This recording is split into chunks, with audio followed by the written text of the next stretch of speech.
This morning I convened the largest, strongest group of countries yet behind a just and lasting peace in Ukraine. Now, a huge amount has happened since I brought leaders together at Lancaster House here in London. That was just 2 weeks ago. President Zelensky has shown once again, and beyond any doubt, that Ukraine is the party of peace. Volodymyr has committed to a 30-day unconditional ceasefire, but Putin is trying to delay, saying there must be a painstaking study before a ceasefire can take place. Well, the world needs action, not a study, not empty words and conditions. So my message is very clear. Sooner or later, Putin will have to come to the table. Russia's appetite for conflict and chaos undermines our security back here at home in the United Kingdom. It drives up the cost of living. It drives up energy costs. So this matters deeply to the United Kingdom. That is why now is the time to engage in discussion. We agreed we will keep increasing the pressure on Russia, keep the military aid flowing to Ukraine, and keep tightening the restrictions on Russia's economy to weaken Putin's war machine and bring him to the table. And we agreed to accelerate our practical work to support a potential deal. So we will now move into an operational phase. Our militaries will meet on Thursday this week here in the United Kingdom to put strong and robust plans in place to swing in behind a peace deal and guarantee Ukraine's future security. President Trump has offered Putin the way forward to a lasting peace.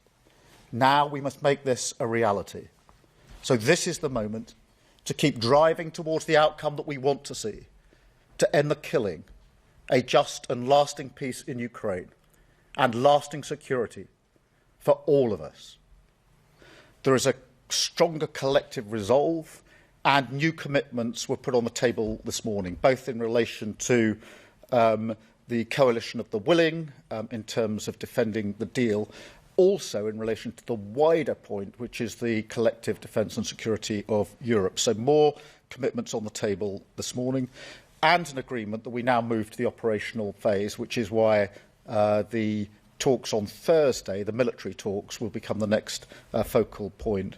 There was a wider agreement this morning, which was that the yes but from Russia is not good enough, and that we agreed collective pressure will be put on Russia from all of us who are in the meeting this morning. So I'd say overall we are successfully gathering political and military momentum. I think more widely there was an appreciation this morning that a wider argument that I've been making that goes beyond just the question of Ukraine is that Europe needs to step up in its own defence and security. I've been clear that it needs to be done in conjunction with the United States. As I think you know, we are talking to the US on a daily basis. My NSA was over there yesterday, just arrived back this morning. So the position on doing this in conjunction with the United States hasn't changed, and that's why we're having the detailed discussions that we are. On your wider challenge that Putin is saying yes, but we need to get him to yes and get round the table. And I do believe we can apply collective pressure to that end. 2 weeks ago, I was challenged on whether we'd even get as far as we've got now. We have moved forward, and that is good. The operational meeting is where the discussions are taking place as to what the capabilities will be. I've indicated a willingness for the United Kingdom to play a leading role in this, and indicated that if it's necessary, that will be troops on the ground and planes in the sky. There are different capabilities from different countries, but those are the operational discussions that are going on in relation to what this coalition of the willing will be able to provide. But obviously, we've got to get a deal first, so there's the pressure that needs to be put on to Russia to get around the table, to get the deal. Then there's a question of a ceasefire for a possible short period, and then the lasting peace that we need to see. There are 2 points of pressure. The first is more military capability for Ukraine, and fresh commitments put on the table this morning in that regard. So this group is moving forward on that. That's short-term military capabilities and longer-term military capabilities, because we also see Ukraine playing its own part in any security arrangements, which is very important. In terms of the sanctions, yes, we want to tighten the sanctions still further, and we discussed this morning how much further we can go, including the question of frozen assets. That is a complicated question, as I think everybody appreciates. So we discussed further sanctions that have got nothing to do with the assets, which we will take forward as a result of this morning's discussion, but also a continuing discussion about what more can be done on the assets themselves.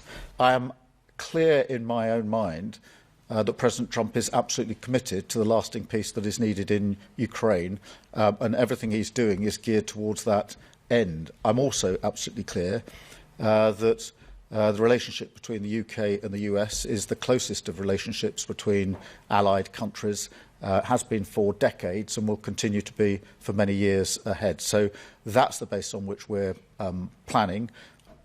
Firstly, the effect of the sanctions on the Russian economy have been pretty profound. We shouldn't underestimate the impact that they've already had. And by doubling down and increasing the sanctions, that will cause even more pressure and pain on the Russians, in combination with what President Trump is indicating would be the consequences as he sees it and the action that he proposes to take. So that's quite a combination. We can move this forward to get the parties round the table for negotiations. And what then needs to come out of that is the just and lasting peace that everybody wants, not least the Ukrainians, and which is very important to the defence and security of Europe, and very important to the United Kingdom, because the impact of what happens in Europe always washes up on our shores, and it's already impacted us quite profoundly in the last 3 years. And that's why I think it's always important to appreciate that what's happening internationally is having a huge impact on us domestically.